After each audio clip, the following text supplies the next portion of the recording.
Nosotros somos vocacionalmente hombres y pensadores del proyecto nacional. Gracias a Cirigliano mucho más todavía, gracias a Perón, gracias a toda esta idea modelizadora que es una herencia vigente y no siempre comprendida por el conjunto de la argentinidad. Y Gustavo Cirigliano dice que todo proyecto nacional necesaria e ineludiblemente debe verse en la época y en el contexto mundial. Vos que sos un experto y un pensador constante en la geopolítica, ¿por qué no nos haces un rápido, si bien si es cierto debería ser mucho más extenso, un rápido análisis de cuál es el contexto mundial de hoy en el que la Argentina debe pensar su modelo de país para convertirlo en un proyecto? Bueno, el contexto de hoy es un contexto que yo llamo de incertidumbre estratégica. Quiere decir que no es fácil tener una estrategia en semejante lío. Porque ¿qué pasa? Nosotros pasamos de un mundo bipolar con dos imperios más o menos estables, se derrumba uno, implosiona uno, el otro queda como dueño del mundo, pero eso hasta la crisis del 2008-2009, donde se debilita el centro del mundo, y entonces ahora tenemos un mundo, una tendencia al mundo multipolar. ¿Cuáles serían los polos? Bueno, los polos sigue siendo todavía Estados Unidos un país, quizás digamos individualmente sea el país más fuerte de la Tierra, pero ya no es el centro del mundo. Entonces aparecen polos emergentes. China es un caso.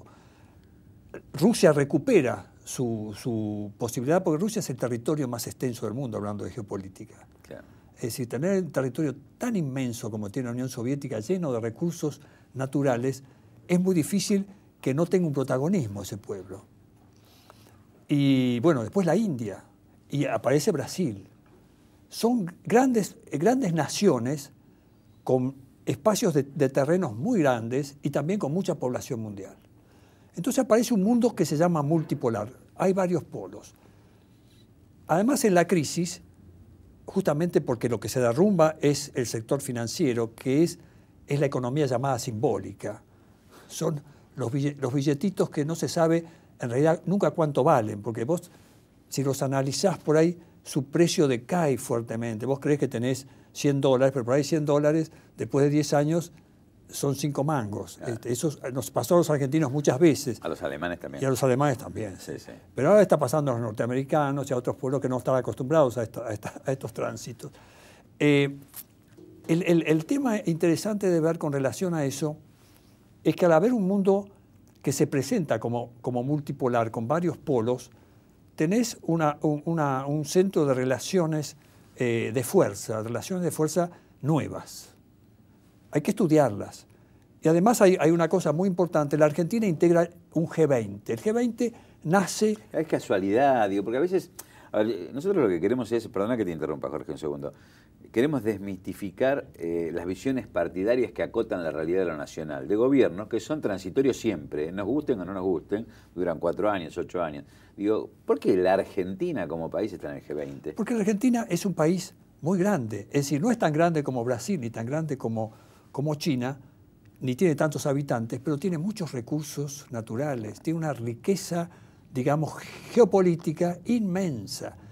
Tiene no solo territorios, además al no tener tantos habitantes, tiene como una riqueza potencial.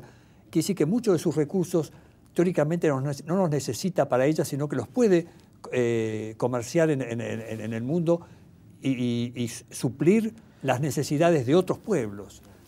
De manera que el hecho de que la Argentina esté en el G20 es un hecho que para los argentinos no es valorado, lo que revela eso que vos decís, no nos estamos pensando bien y no nos estamos valorando bien. ¿Vos sabés cuándo daría Chile para estar en el G20? O Colombia. Es decir, o países como España, o países como, digamos, ¿qué te puedo decir? Vietnam, Corea, países que son potencialmente, tienen potencia industrial y todo, pero no están por razones geopolíticas. Porque cuando se produce la gran crisis demuestra que en realidad gran parte de la riqueza simbólica, las monedas, se derrumban. Los sectores financieros se derrumban. Entonces hay que recurrir a la riqueza real. O sea que la economía te enseña, cuando la primera clase de economía hay una economía real y hay una economía simbólica. La economía simbólica es el dinero. el viejo dinero con el cual, digamos, Shakespeare nos alertaba que era el Dios visible. Es un Dios complicado porque por ahí te abandona, ¿viste? Sobre todo si los tenés en el bolsillo, te abandonan fácil. Y después tenés una situación muy, muy interesante con relación al porqué de la Argentina, el G20, porque se trata de construir un grupo como se construyó el G7 y después el G8 cuando se incorporó Rusia.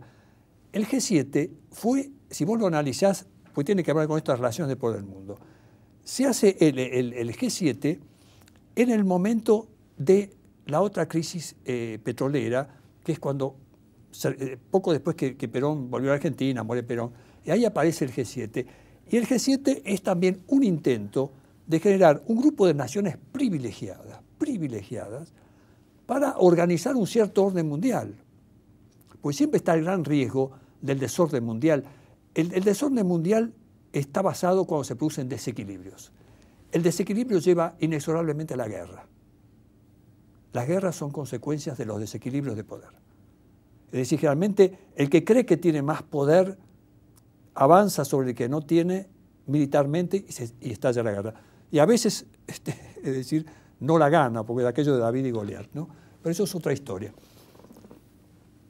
De manera que nuestra presencia en el G20 tendría que ser un motivo de elaboración estratégica para darnos un papel en este juego del mundo que están haciendo. Es un juego nuevo, no es algo que esté organizado definitivamente. Por eso yo, cuando hablo de incertidumbre estratégica, quiere decir que no es algo todavía sólido.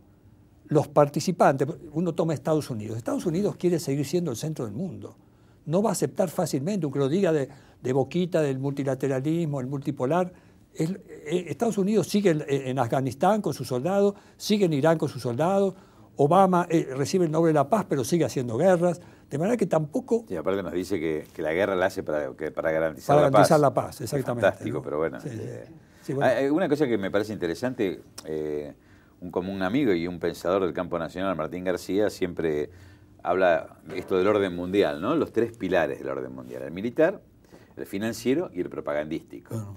Y justamente recuperar el pensarse a uno mismo tiene que ver con empezar a horadar el pilar propagandístico, que como bien decía Jauretche, se encarga de denigrarnos sistemáticamente, de que no valemos, de que no tenemos, que lo nuestro es lo peor. Las terribles sonceras. Sí. Yo recuerdo que se decía que cuando importábamos carbón inglés, que el carbón de Río Turbio era de peor calidad. Claro, sí, ¿no? Sí. Y ahora se vuelven a repetir lugares comunes, ¿no? Sí, eran las sillas de Martínez de Oz, ¿no? Que las importadas eran más sólidas que las nuestras. Y esta idea de que la industria externa siempre ha sido la alemana, siempre ha habido una superioridad. Y digo, porque bueno, se nos va acabando este bloque y ahora vamos a China en el tercero, pero digo algo que siempre le digo a los alumnos, Jorge. En la facultad, en las clases de seguridad social, yo les muestro simbólicamente a los alumnos que la Constitución de 1949 tenía 2 o 3 capítulos dedicados a la protección de los derechos sociales.